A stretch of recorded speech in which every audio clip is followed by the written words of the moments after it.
kasih atas kesempatan waktu yang telah diberikan karena sehingga kita dapat berkumpul dan berdiskusi mengenai perkembangan pembelajaran yang ada di SMP kita gitu. Di sini Bapak Ibu sebenarnya ada beberapa kasus, tapi yang saya angkat satu kasus yaitu mengenai murid yang jarang masuk ke sekolah tanpa keterangan. Dalam artian di sini nanti saya memimpin dalam kasus ini untuk menyelesaikan dan mencari solusi yang baik bagi anak dan bagi lembaga kita. Ini ada cerita kasusnya Bapak Ibu, mungkin letak dari SMP Negeri 2 Babat, ada letaknya di dekat Puskesmas dalam provinsi D. Terus mengingat peralihan pembelajaran dari masa pandemi ke pembelajaran tatap muka ini menyebabkan kurangnya motivasi yang ada pada diri anak ya Bapak Ibu, terutama dalam kegiatan pembelajaran. Banyak hal atau faktor yang menjadi penyebab anak tersebut dalam artian melalaikan tugasnya sebagai seorang murid dan bahkan tidak melakukan kewajibannya atau melakukan haknya untuk belajar, sehingga murid tersebut banyak hal dalam artian permasalahan yang muncul. Ya mungkin itu. Yang pertama ini saya ambil contoh 2 siswa sebenarnya, tapi nanti kita fokus pada 1 siswa saja ya Bapak Ibu. Di SMP ini ada 2 siswa yang jarang mengikuti pembelajaran tatap muka tanpa keterangan. Sebut saja namanya Feli dan Anis. Untuk Feli ini nanti bisa dikupas lebih lanjut dengan kita ya Pak ya. Lalu saya 9B. Untuk Anisnya ada di kelas 7C. Nah di sini nanti Bapak Ibu kita fokus 1 yaitu mengenai permasalahan mengenai Anis. Dari murid ini hampir 1 minggu hanya masuk 2 kali, bahkan 1 minggu tidak masuk sama sekali. Wali kelas sudah melakukan beberapa kali bimbingan atau kunjungan menanyakan perkembangan anak, permasalahan anak, kenapa kok tidak masuk sekolah ya. Tetapi ada perubahan, tetapi tidak ada perubahan sama sekali pada diri anak. Konsultasi dengan orang tua juga sering dilakukan dengan alasan murid tersebut tidak mengikuti pelajaran karena adanya rasa tidak cocokan dengan temannya. Ya, itu faktor yang pertama. Kedua, melihat latar belakang dari si Anis ini tergolong mulai ke ekonomi menengah bawah. Dalam artian untuk memenuhi kebutuhannya dia agak sulit. Orang tuanya agak sulit. Kemudian ini ada salah satu fakta relevan yang ditemui oleh beberapa anak, yaitu si Anis ini sering menjaga permainan atau biasanya memang balon ya, itu di pasar malam yang ada di kampungnya. Dari pihak guru dan BK sudah melakukan mediasi tentang permasalahan ini, tetapi situasi yang sama tetap tidak ada perubahan. Keinginan bersekolah pada diri Anis sangat minim, dan kasus ini saya sebagai pemimpin dalam artian memberikan keputusan akan melakukan beberapa langkah sesuai dengan yang diajarkan pada guru berat. Mungkin nanti sesuai dengan beberapa workshop yang pernah dilakukan. Jadi mengenal 4 paradigma, 3 prinsip dan 9 langkah dalam mengambil keputusan, sehingga hasil keputusannya nanti berdampak lebih bijak dan tepat. Ada pun langkah-langkah 4 paradigma. Yang pertama adalah individu lawan kelompok. Di sini itu Bapak Ibu kasusnya itu jelas sudah mengarah kepada dilema etika, dalam artian 2 kasus yang memiliki pendapat, satu memiliki rasa kasihan, satu di sisi lain si anak ini tidak mentaati aturan yang ada di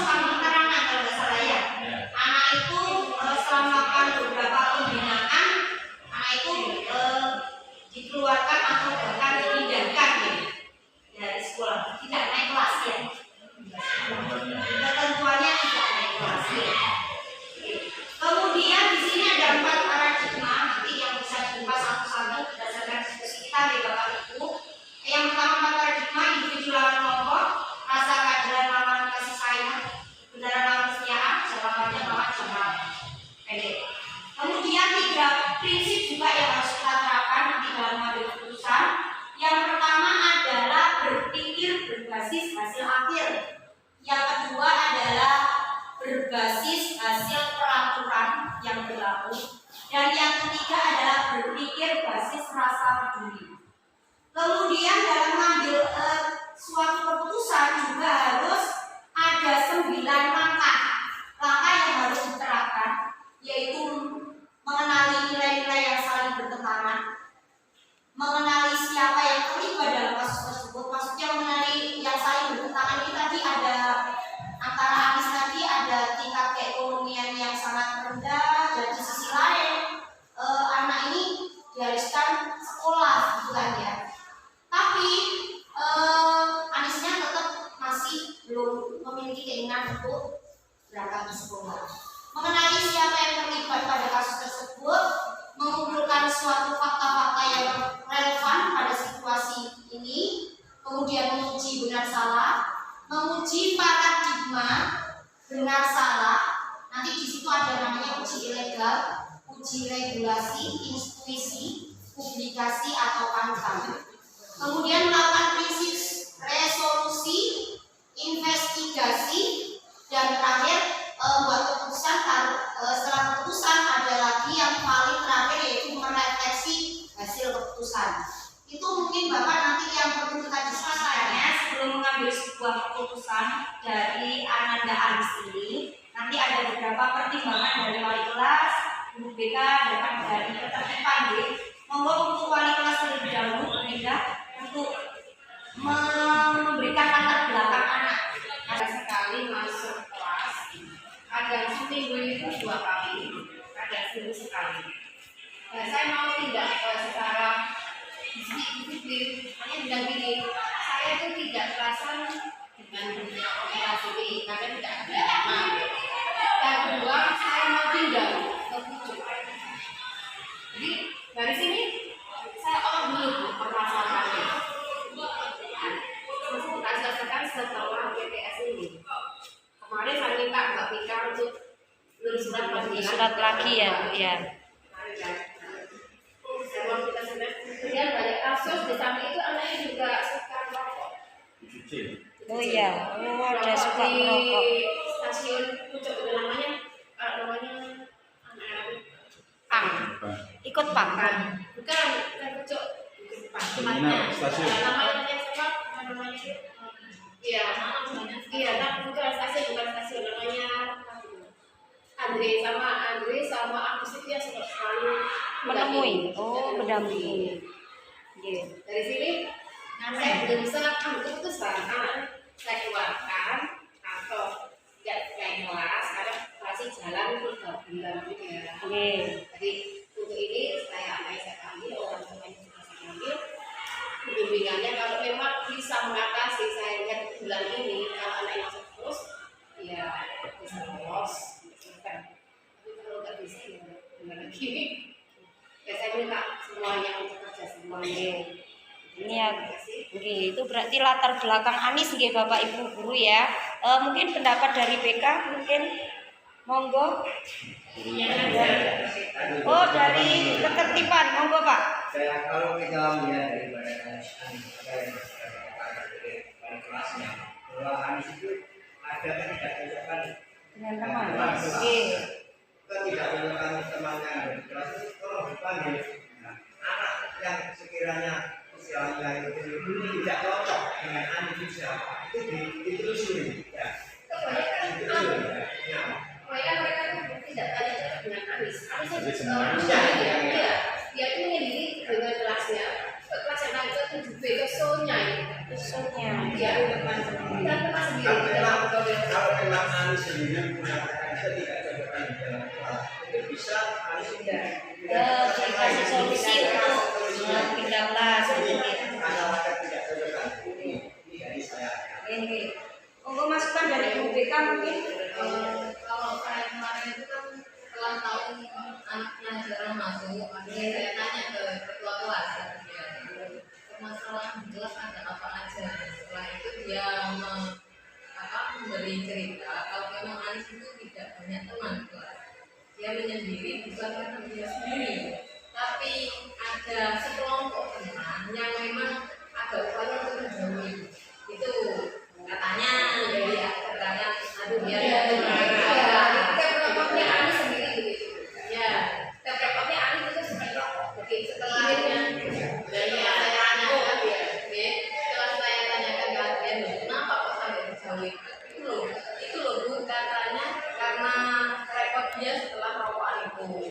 Terus akhirnya saya panggil anaknya, di situ dia cerita dan ada keinginan buat berubah.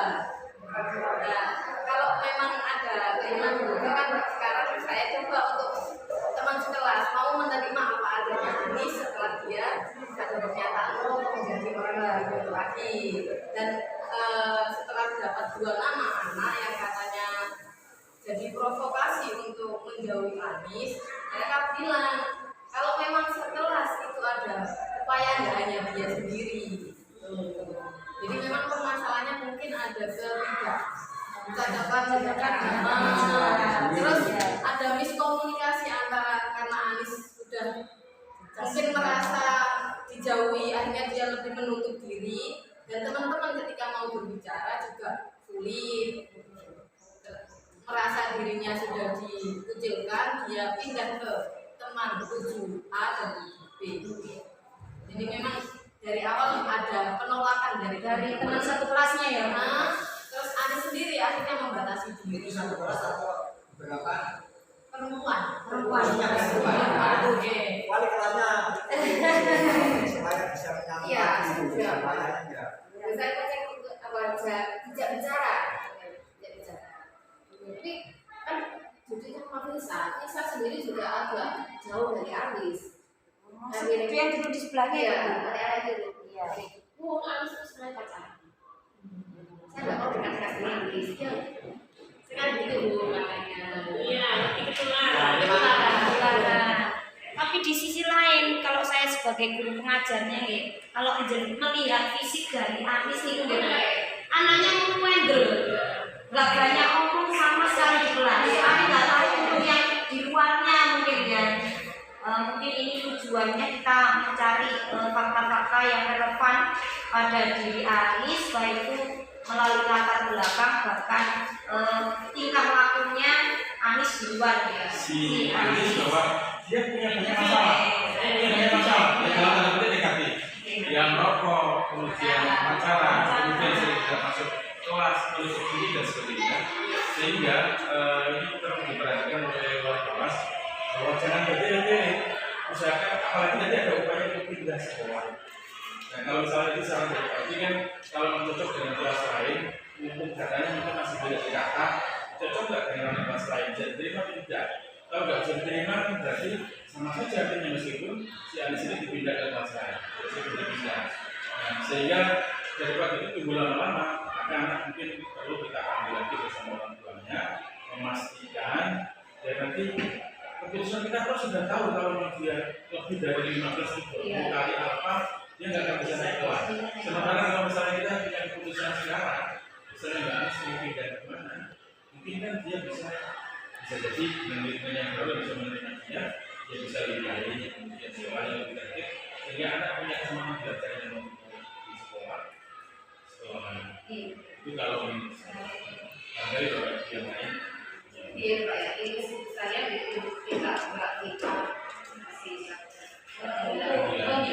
Bimbingan lagi ya Bu, ini mungkin tidak tuh panggilan orang tua nanti ada ya benar orang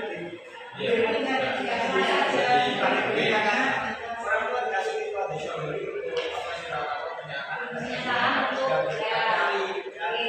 bahkan absennya sampai 20 lebih sudah banyak sekali. Ini Bapak Ibu mungkin ini deh hasil uraian yang sudah saya buat di ada yang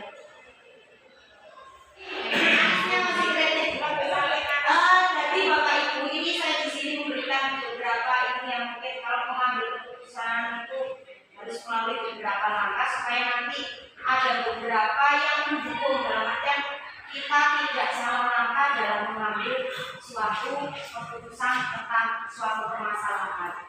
Yang pertama yaitu hasil diskusi tadi dalam artian kasus berdasarkan yang terjadi sudah jelas ada unsur dilema etika baik itu pada guru yaitu tetap mempertahankan kulit tersebut dalam artian melakukan bimbingan BKD.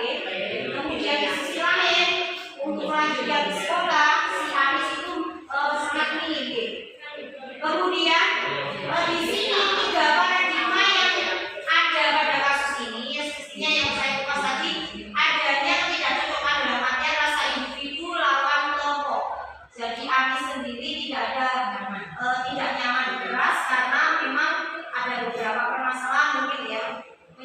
menyebabkan si Anies dijauhi oleh beberapa temannya. Kemudian rasa keadilan dan rasa kasihan di sisi lain tadi terdapat beberapa poin ya Pak pakai ya. Poin dalam ketentuan tidak menaikkan anak. Sedangkan Anies sendiri sudah melebihi poinnya. Tidak dalam artian tidak bisa mentaati aturan. Di sisi lain melihat fisiknya si Anies itu memang sangat-sangat kasihan sekali. Tapi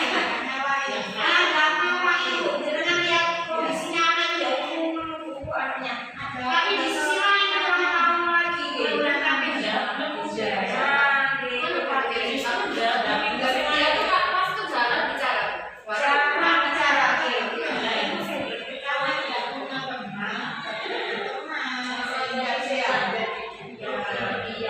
mungkin itu salah satu hal yang lagi ya. Apa itu ya? Tentang kasih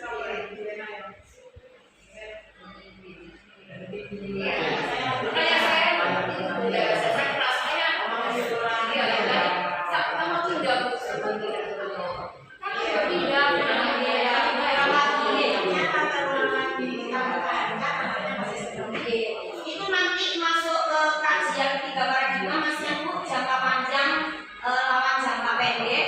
Dalam artian jangka pendek di sini banyak kritikan yang sudah masuk dari luar, terutama dari siswa siswi. Kalau tidak ada tindakan, anak ini bahwa yang dilakukan Anies itu tidak bertolak dengan peraturan yang di sekolah, dalam artian itu.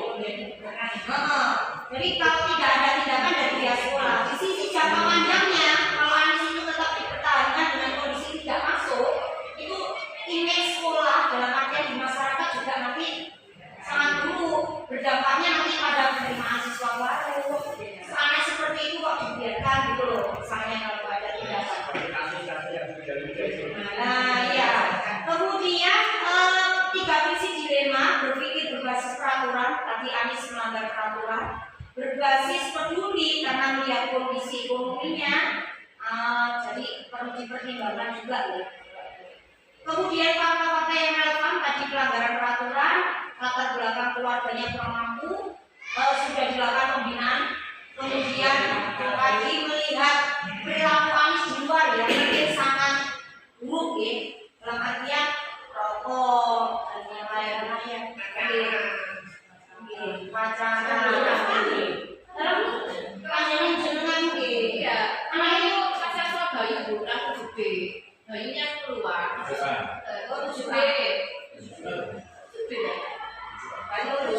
Bayinya keluar terus bisa kan ya. Oh, itu sebabnya juga teman di kelas 9 juga ya. Masalah ini. Ini bukan kasusnya ya. Ya yang terkait dengan beberapa sekolah, khususnya pada pelajar.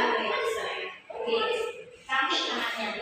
Mengkaji kasusnya ya Bapak, menggunakan 6 uji legal aspek pelanggaran dan kasus ini tergolong kasus berat karena poinnya sudah melebihi standar ketidaknetralan.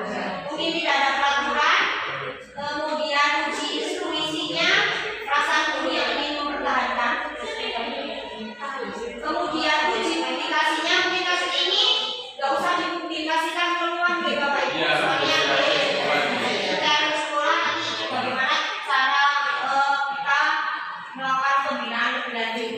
Kemudian uji panutan, seorang pimpinan harus dapat memberi keputusan bijak. Langsung mengkaji kasus, hal-hal yang menarik dari kasus ini, murid tersebut tidak memiliki minat belajar yang tinggi, padahal usia mereka masih banyak yang harus dipelajari. Dalam artian istilah produktif untuk menuju ke perubahan yang lebih baik. Hasil keputusan tadi murid Anies diberi kesempatan untuk tetap bersekolah di sini dengan catatan melakukan beberapa pembinaan lebih lanjut ya, dan untuk memberikan motivasi, mungkin ini tugas kita ya Bapak Ibu, motivasi untuk meningkatkan minat belajar pada diri Anies. Kemudian melakukan pembinaan khusus ya Bapak. Jadi keputusannya untuk kasus Anies ini dalam artian melakukan pembinaan lebih lanjut, lebih dalam lagi, sehingga Anies memiliki minat untuk belajar dan tetap bersekolah sekolah di SMP kalian itu Bapak. Mungkin itu Bapak Ibu, terima kasih waktu yang telah disempatkan. Terima kasih.